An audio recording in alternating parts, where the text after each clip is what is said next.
सकाळी जाग येते आणि भगवंताने जर आपल्याला जागत नाही दिली तर तो जागा आहे म्हणून आपण उठतोय ना. तो आतमध्ये जागा आहे, आपल्या सगळ्या व्यवस्थेमध्ये तो काम करतो, पचन अपचन क्रिया सगळ्या गोष्टी करतो म्हणून आपण सकाळी छानपैकी उठतो.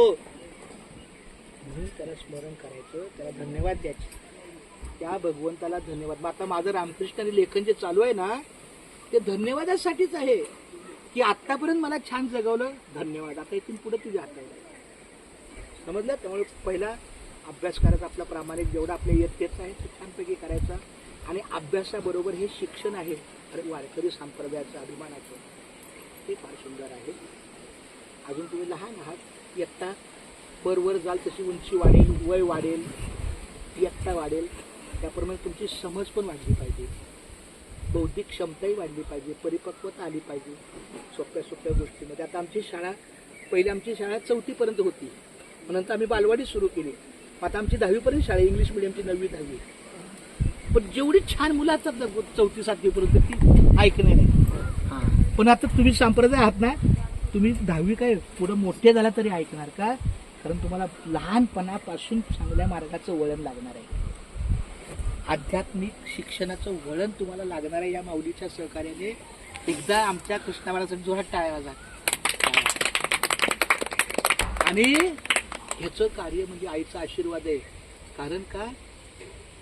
कारण ते कुठला तो पुत्र व्हावा आईसा त्याचा त्रिलोकी गुंडा आहे, पुत्र व्हावा आईसा गुंडा ज्याचा तिन्ही लोकी झेंडा. अशा आईच्या पोटी अशी मुलं येणं फार सुंदर आहे. आणि दुसरं एक उदाहरण कुठलं की आईच्या पोटी कधी, आता मला एवढं लक्षात नाही कदाचित, म्हणजे आईच्या पोटी आपण जन्माला आलो होय का, तर तो आहे तोंडावरचा शब्द पण मी आठवत नाही. तर आपल्या आईचे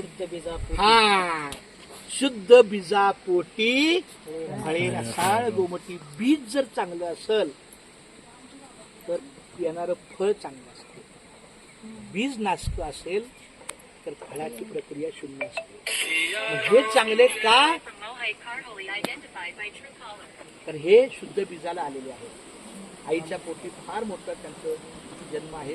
फार फार सुंदर. धन्यवाद आईला पण त्रिवार धन्यवाद. अशा मुलाला जन्म दिला, त्यांच्या हातून फार मोठं कार्य घडतंय, खूप छान. आणि इथं आलेल्या नवीन पालकांना पण धन्यवाद की आपल्या मुलांना इथं टाकण्याचं धाडस. कारण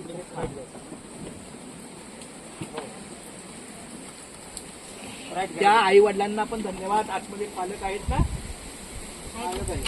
त्यांना धन्यवाद. की विचार करा, एवढ्या छोट्या वयात सुद्धा मुलाला संप्रदायामध्ये प्रवेश घेणं पहिली गोष्ट आहे. आणि हे आळंदीमध्ये होऊ शकते, मुंबईमध्ये फार क्वचित असं कदाचित नसेलच.